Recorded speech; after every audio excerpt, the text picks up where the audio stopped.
L'Shana Tova, and my sincerest wishes for a sweet new year.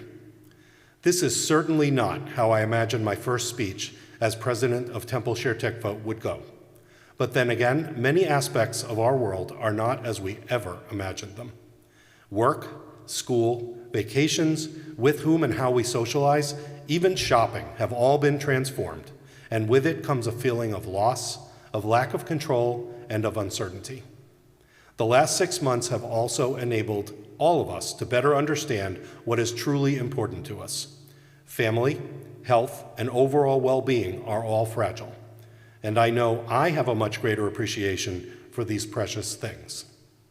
The hustle and bustle is still there, but it is different. I have gotten back approximately 10 hours in my week where I don't have to sit on Route 128 in traffic commuting to and from my office. I have subsequently filled that time with activities that I otherwise would have said, oh, I don't have time for that. And being your president is definitely one of them.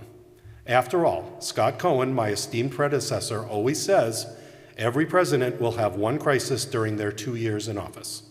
He conveniently forgot to mention that mine was going to be a one in every 100 years pandemic. The changes in our lives have also underlined for me how important our sacred community is here at Temple Shir Tikva. Humans are, at our core, social beings, and staying connected is part of our DNA. And Jews have always been strongest when knitted together as a community. Our temple has been able to pivot very quickly, adapting to the realities around us. This is thanks to tireless work by our clergy, professional, and administrative staff. As I stated in my recent letter to you, the normally quiet summer months here have actually been a beehive of activity at the temple with preparations for the ELC, religious school, Aish, as well as the high holidays and following festivals, all with a new sense of urgency. Adult education programs are being planned, and all of this as we welcome the new director of the ELC, Stephanie Lerner, and a new executive director, Mark Weiss, both hired just as the pandemic began. Typically, the first-year president would outline key goals and initiatives for his or her term at this juncture. I can tell you that has been adjusted significantly in the months leading up to being elected at the annual meeting on June 1st for me. You can only imagine.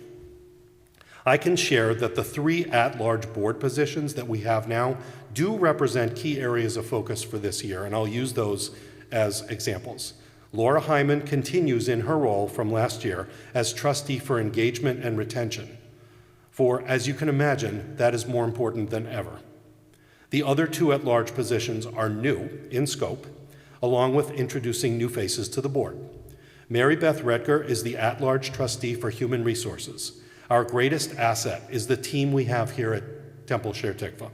Clergy, professional staff, and administrative staff all make the place run and provide us with the pastoral, education, and programming we sometimes take for granted.